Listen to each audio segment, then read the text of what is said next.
Welcome back to the Shape podcast, where ideas take shape. I'm Shelley, and as always, I'm here with Paul. We kick things off in our first episode talking all about branding foundations, and today we're diving into something every business thinks about at some point rebranding and how you can do it right in 2025.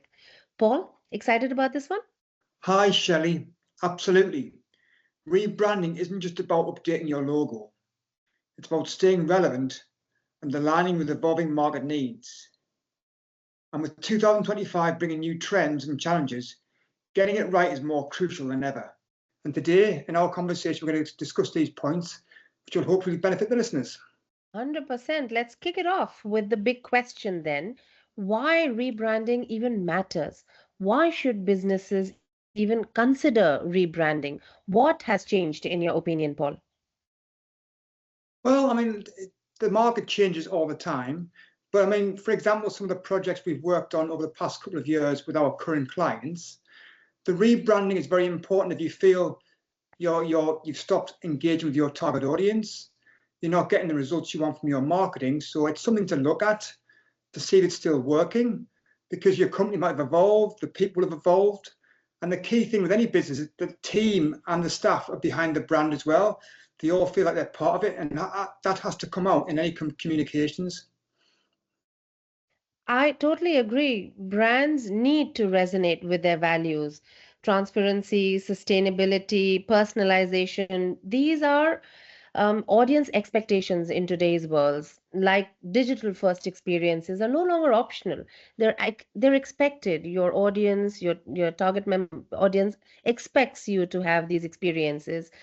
And a brand that doesn't evolve digitally is at risk of being left behind, all with the AI driven personalization shaping customer interactions. Businesses really do need to ensure their brand story is adaptable across multiple touch points. So let's break it down into key steps. What would you say does a successful rebrand actually involve? Where should businesses start, really? Again, a good question. Step one um, is making sure that you've done the research, you know your target audience, you know your competitors, and most importantly, what your brand's purpose is. What are you looking to achieve? Where do you Right. want to be this time, in 3 years' time, 5 years' time, and work back from that. And again, going back to the point I mentioned in the last question there about internal alignment, your team all need to believe in the brand and make sure that comes out in everything they say. And that can be your office manager, your receptionist, when she picks up the phone. That passion, that understanding of the brand has to come across from her. Every touch point for the business is very, very important. And that's why doing a rebrand can work well for the team as well, because you can get everyone involved in that. You can get their opinions on why the company might need to rebrand, why it should rebrand. Do the research internally, and it makes everyone feel part of the process too. Absolutely. And once you've done your research, you would say the next big step would be strategy. What's your story? What you want people to feel when they think of your brand? And as you just mentioned, I cannot emphasize enough on consistency. Everyone has to be on board with the same voice and tone of conversation. From visuals to voice, every touch point should feel seamless, whether it's someone on your website, on your social media, or even reading an email from you. So, like you said, everything should be seamlessly integrated. That tone of voice across every medium, whether it's an email, whether it's a phone call, whether it's your leaflets, is so important for the business. And the words you use, it has to sit right. And you'll know once you've got your values in place, your key message for the brand, when things aren't right for the company. Because we have regular meetings, Shelley, where we'll use certain images and we look at them and go, actually, it's not quite right. So we'll make sure they Absolutely. work with what we've Yep. aligned for our brand. I think Yes. everyone just needs to get in the routine of doing that. Yes, absolutely. Completely agree with you on this one as well. So, all right, going forward, once a business has a solid strategy in place and is aligned internally, what's next? What should they be focusing on to make sure that all the effort they're putting into rebranding, that it stays fresh and relevant for them? Again, it comes back to staying ahead of the trends. or look into what trends are coming in. And that doesn't mean to say you've got to follow every trend that comes out there, but you need to be aware of those trends. The branding landscape is always evolving, and it evolves fast. Mhm. And in 2025 is bringing some exciting shifts that businesses can't afford to ignore. Very true, very true. So if we want to, do a quick dive into some of the key trends that we're seeing, Paul, say for instance, AI powered branding. What's your opinion on that? Well, yeah, AI-powered branding, more businesses are starting to use it now to create dynamic, adaptive brand experiences. Think logos are changed based on user preferences or content tailored in real time. For me, the human touch is still crucial in branding because it fosters emotional connections, builds Absolutely. trust, and differentiates between brands. I totally agree. I mean, we touched on relatability with some of our recent posts, Shelley. I mean, it's important for consumers to resonate with brands that understand and address their emotions, inspirations, and values. And the big thing on any level, whether it's advertising, branding, etc., is storytelling. A brand must tell authentic stories. It should be told with a human touch and create memorable and meaningful experiences. So yeah, it's a very interesting place. So all these things about relating to people, storytelling, all these elements come together to make sure your brand comes across as authentic. I would have to agree. We have been going on about how AI is very good and we should be using it as to solve our data problem, for instance, or do the groundwork for us. But I do believe that personalization is extremely important.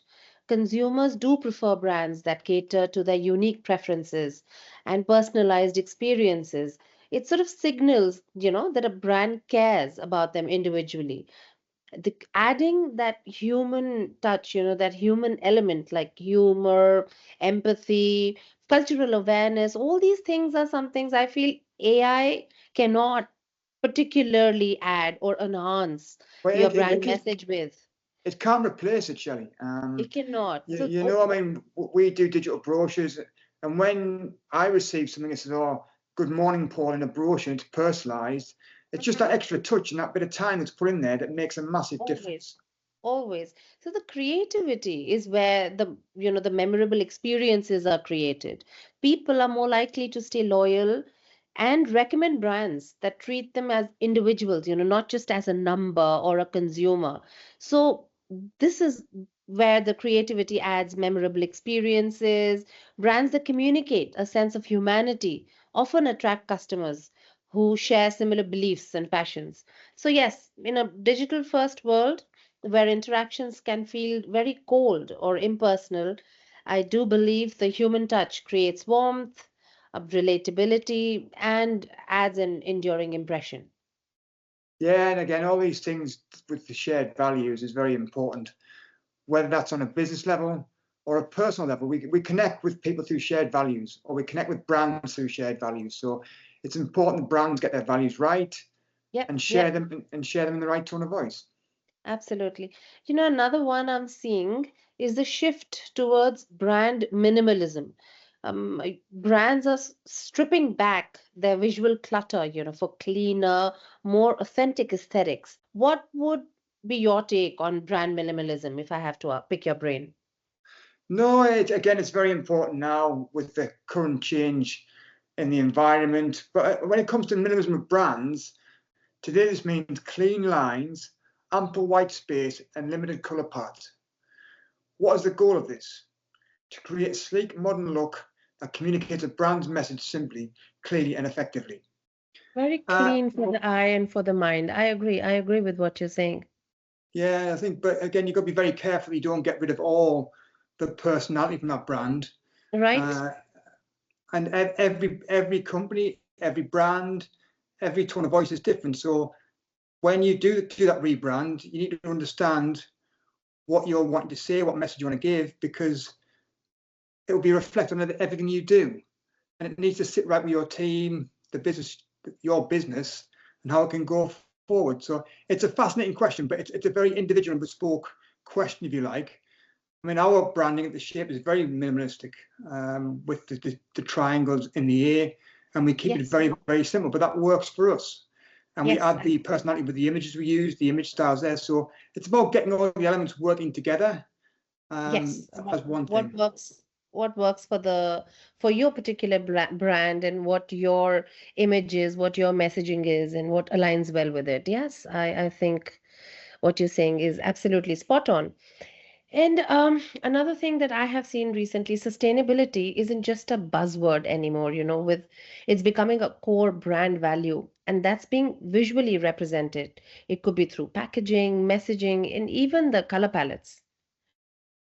No, definitely. I mean, the color palettes will reflect again the tone of voice. Whether you're if you're a tech company, it tends to be quite sort of clean, crisp colors to get out there. But then certain tech companies want to be very personal. They want to be very warm to you. So you've got these brands out there like HubSpot. They use very bright colors with on a white sort of background, but it's consistent with everything they do. Hmm. It just again depends what you want to get across there. But all these elements, as you say, across the packaging, the color palettes, etc., Yes. add to the overall feeling. Okay, so now I'd like to sort of go into some of the common branding mistakes to avoid. So let's be real, like anything else, rebranding can go wrong. Shelley, what's one of the biggest mistakes you've seen? I would have to say jumping in without a clear strategy, probably. Some brands rush into a refresh without understanding their audience and their needs, and it ends up feeling really disconnected and not what one would want a refresh or a rebranding to do. What would be something that you've seen, some mistakes that you've seen that have, stayed in your mind? What you've touched on with the strategy, it's so important. I've seen it this week. I mean, you weren't involved in the call, but one of the clients we're going to start working with, we've looked at the branding, but they've now taken that away and they're going to do a lot of research on the options we presented to them. And I know that's the right thing. It's frustrating for us because we want to crack on and go forward in the right way, but that research and making sure it's right for you is so important, taking the time to do it. Otherwise, you'll end up going backwards rather than forwards if it's not right. Another big one, ignoring internal buying. If your team isn't on board with a new brand, your customers won't be either. And the classic is overcomplicating things. A rebrand should make things clearer, not more confusing for your audience. I couldn't agree more with you. So, this has been a really great conversation, Paul. And if there's one takeaway for businesses thinking about rebranding in 2025, what would that one thing be? Key thing for me, and this touches on the strategy thing too, where do you want to be in 5 years' time? Yeah, Work back from there. yeah, Step one, strategy. Do you completely understand your target audience? Does your current brand engage with them? It obviously doesn't because you're thinking about a rebrand. But then take your time to make sure the brief for the rebrand includes the people you want to get in touch with, to engage with, and then work right. on from there. Work with an agency. We're great to work with us, but work with your marketing agency Yeah, to get your brand guidelines in place, get the right logos, the sub brands in place, so you can have a long and consistent brand that can evolve over different platforms. Just take your time, basically, because otherwise you end up frustrating and going back and doing it again. yes, totally. So, what we'd like to wrap up by saying is that don't rebrand just for the sake of it. Make sure your rebranding is rooted in a clear strategic purpose. And that's a wrap on today's episode. Rebranding isn't a small feat, as we have established in our conversation today, but with the right approach, it can be a game changer. We hope you found these insights helpful and that they've given you more confidence to take on your brand refresh in 2025. If you enjoyed this episode, be sure to follow us for more conversations on branding, design, and everything in between. Thank you for tuning in. We'll see you next time.